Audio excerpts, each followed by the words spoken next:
The Memory Palace. Learn Anything and Everything by Lewis Smile. Unlock the secrets to rapid and lasting memory retention. Explore the powerful techniques for hacking your brain to retain information quickly and effectively with Lewis Smile's audiobook, The Memory Palace. Challenge yourself by learning the titles of all of Shakespeare's works. What's inside? Secrets to brain hacking. Discover methods to optimize your brain for rapid and long-lasting information retention. Practical memory challenges. Put your mind to the test by memorizing the titles of Shakespeare's 37 plays. What you'll learn. How to appear intelligent. Master techniques to enhance your intelligence and impress others. Remember anything. Learn a foolproof method to remember any information. Understanding spatial memory. Gain insights into how spatial memory works and how to use it to your advantage. Chronological order of Shakespeare's plays. Memorize the sequence of Shakespeare's 37 plays. Focus points. Feel, don't just learn. Engage your emotions to create stronger, lasting memories. Escape from the madness. Find strategies to manage the overwhelming amount of information in your life. Emotions anchor memories. Understand how emotions can serve as powerful anchors for your memories. Watch out for chickens. Be alert for unexpected elements that can enhance your memory retention. Life is a theater of absurdity. Embrace the absurd and unpredictable nature of life to improve your memory techniques. Surprises around every corner. Stay open to surprises that can serve as memorable learning opportunities. The play is over. Learn to conclude your memory exercises effectively and retain what you've learned. Focus point 1. The Memory Palace. Learn anything and everything. Feel, don't just learn. It's the night before the exam. You only have a few hours to memorize a set of important dates and events. You may have faced a similar situation before, but had no idea what to do. Luckily, there is a way, and it lies in developing your spatial memory. Try to picture the information in real-world scenarios to help it stick. You don't need to write things down and read them aloud 100 times. You only need your imagination. The human brain excels at recalling feelings, impressions, and sensory details. You can use this to your advantage by transforming dry information into vivid memories. To put it to the test, try memorizing all of the titles of Shakespeare's plays chronologically. Why Shakespeare, you may ask? With 37 plays, often laden with intricate language, it is an excellent example of how even complex things can become etched into memory. Feeling skeptical? Try it for yourself. Embark on a journey through a captivating, sometimes amusing, and at times downright absurd narrative. Allow this story to guide you through twists and turns, and you'll emerge transformed into someone with an extraordinary memory. Focus point 2. Escape from the madness. Let's begin this bizarre tale. Get ready to fully unleash your imagination, as that's the key to completing this journey. Imagine waking up in the morning to the sound of laughter coming from the corner of your room. When you turn to look, you see two gentlemen dressed in elegant suits, each sporting an exquisite bowler hat with the letter V on it. They are none other than the two gentlemen from Shakespeare's first play, The Two Gentlemen of Verona. However, you don't even have time to talk to them because it's time to get dressed. You made plans to go to the theater today. Exiting your bedroom, you see the corridor filled with circus jumping hoops. A shrew mouse jumps through them, performing the tricks you memorized from the second play, The Taming of the Shrew. Your journey continues to the bathroom, where you discover an even more unusual sight in the doorway. A giant 6-foot hen laying eggs. First, it was 2 eggs, then 3, and then 1. This image should help you remember the following 3 pieces. 1. Henry VI Part 2. 2. Henry VI Part 3. 3. Henry VI Part 1. And yes, in that exact order. Strange, right? But wait, there are even more oddities in store. It is easier to recall information if you associate it with a familiar place. With the bathroom blocked, you leave and try to descend the stairs, but you spot a rope stretched over it. Not wanting to be late, you climb onto the rope and start walking. Balancing is tricky, and as you go down, you suddenly spot Ron Weasley on a tightrope. Wow, what is he doing here? So, you and Ron are on a tightrope, which is a clue to the next piece, Titus Andronicus. Finally, when you come down from the rope, you find yourself face to face with Richard Nixon. But you notice that he has three faces. A three-headed Richard?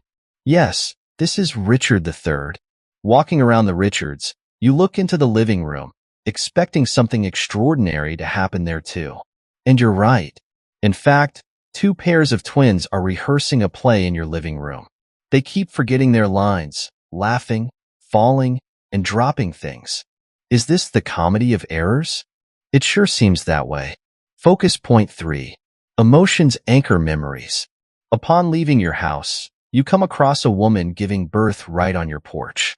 Flushed and breathing heavily, she professes her love to you before a baby catapults from her, landing in the bushes. You try to spot the child in the distance, but it seems they're lost. Hence, love's labor's lost. Despite the surprises you have encountered, you continue to move forward with unwavering determination. Looking toward where you usually park your bicycle outside your house, you see Richard Gere, who now has two heads, trying to steal it. You indignantly push him to the ground, get on your bike, and run over both of his heads. It's not a pleasant sight, but it references the next play, Richard II. You continue pedaling away from your home and down a usually peaceful road. As you approach the end of the street, you see a boy and a girl walking toward each other from opposite directions. You slow down to let them pass. Suddenly, they embrace each other in the middle of the road, and both immediately collapse. Clearly, this is a reenactment of the classic tragedy, Romeo and Juliet. You can make memories stronger by attaching emotional significance to them. You consider calling an ambulance, but then you notice a sleeping knight lying on the roadside. He twitches in his sleep, apparently having a vivid dream. Perhaps he sees the play Midsummer Night's Dream? As you gaze into the distance, you notice a little boy running toward you. He is dancing and wearing a sparkling crown on his head. As he gets closer, you realize that the boy is John Travolta, who is now old. Suddenly, he falls to the ground and passes away. It dawns on you that you have just witnessed the entire life of King John, from birth to death, like in the story, The Life and Death of King John. Did you know? Hyperthymesia is a rare neurological syndrome that enables people to recall all autobiographical details effortlessly. About 60 cases have been reported worldwide since its discovery in the early 2000s. Focus point 4. Watch out for chickens. As you pedal, you suddenly see a mermaid rowing in a boat across a concrete road without water. How did she get here? There are roads made of water in Venice, but not here. This mermaid is undoubtedly a nod to the Merchant of Venice. Since she seems lost, you feel sorry for her and consider offering her some assistance when suddenly, you see 4 giant chickens fly straight toward her. The last time you dealt with a giant hen, it symbolized Henry, but now there are 4 of them, so this must be Henry IV.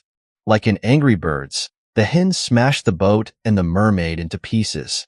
Before you can even react, a group of laughing women appears. They gather the broken boat pieces, cut them into smaller segments, and toss them into the wind.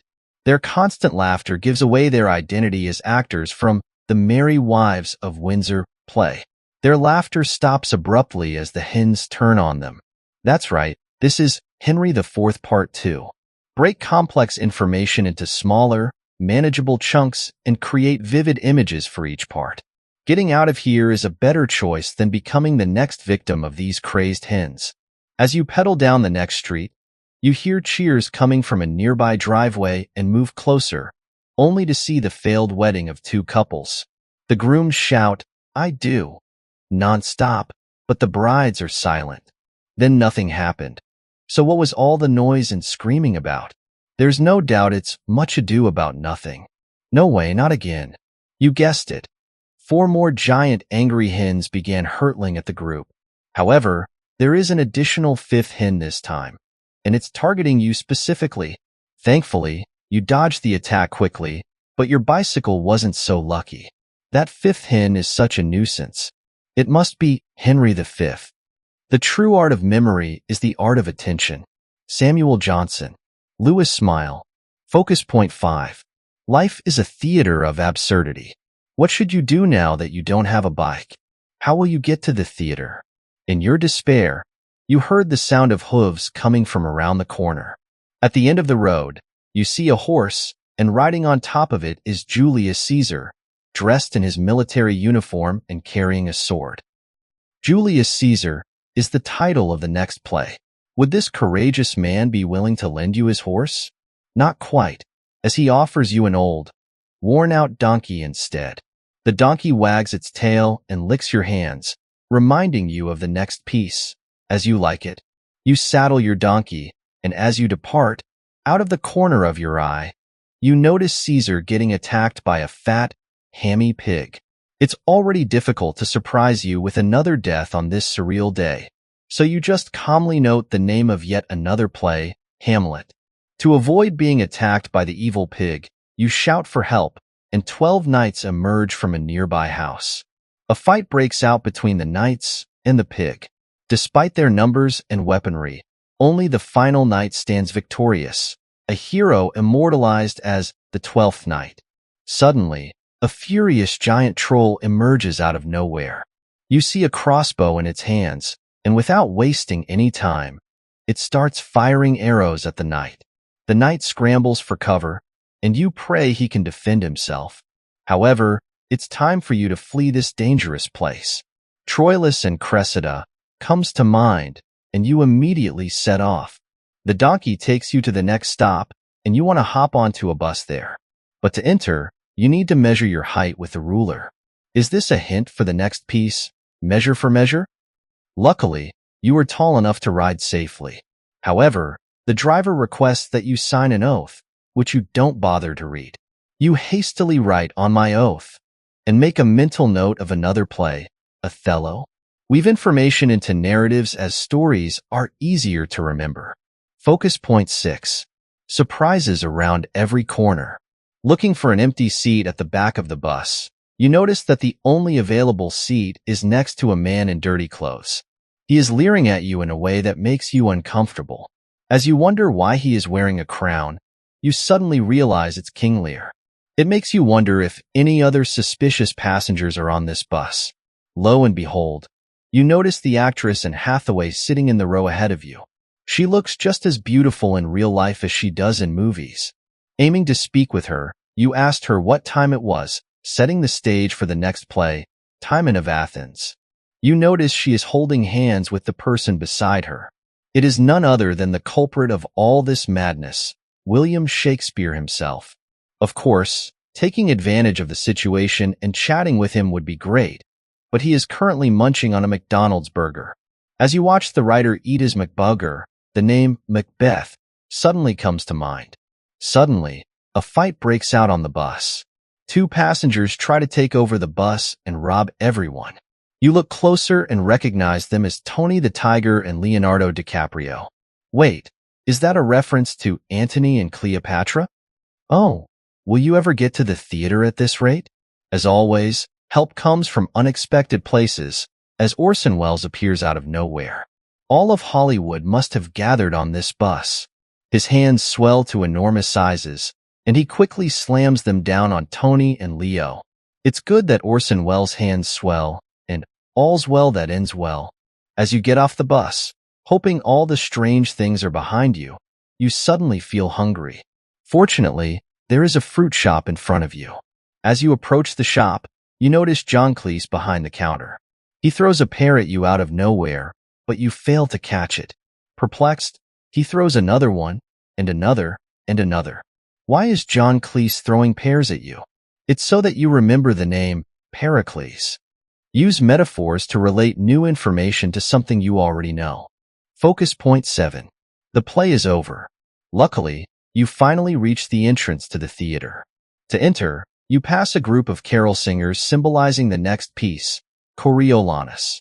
Perhaps a consonant word will help you recall the second part of this name, whatever it may be. As you approach the front door, it swings open, and a sprinter with a giant rat tail emerges. Oh, that's another rhyme. You recall The Winter's Tale and go inside. In the theater hallway, you encounter another musical ensemble. This time, instead of singing, they play cymbals and bells. The sound is unpleasant, so you cover your ears with your palms and whisper, Cymbaline. You're not the only one displeased with the music, as the conductor's face is turning redder than his red jacket. You could say he's in a rotten temper. You slink past him to prevent him from venting his anger on you next. You mentally note the piece as the tempest and continue your journey. After navigating every obstacle so far, you finally find yourself in the hall, claiming your seat. You feel completely exhausted, but now you can sit back, relax, and enjoy the performance. The curtains open, and Henry VIII unexpectedly fires a cannon toward the crowd upon stepping onto the stage. The cannonball hits something and ignites a fire that spreads throughout the theater. In a panic, you jump out of your seat and rush toward the exit, hoping to escape the chaos. Only later do you realize that this is Shakespeare's Globe Theatre, which had once burnt down during the play Henry VIII. Train your memory by strengthening and stretching it like a muscle. It's a relief that this absurd day is finally over. However, the knowledge that you gained from your journey remains with you. Through this experience, you have acquired much more than just knowledge about Shakespeare's plays. You have learned how to remember anything by utilizing spatial and emotional memory through the power of imagination. But don't just stop there. Explore a familiar route and fill it with exciting facts until they stick in your memory forever. The more you know, the more you can know. Lewis Smile. Conclusion. Now that you've created your first spatial organization mental record, you can use it as a template for others. Tackle the tasks you've been putting off. With practice, this process will become faster and simpler. Remember that your brain is a powerful computer that can store everything you desire. And the world is full of fascinating things to explore. So seize the moment. Try this. Quiz yourself on Shakespeare. Take a quiz to test your knowledge of Shakespeare's plays and their chronology. Memorize countries and capitals.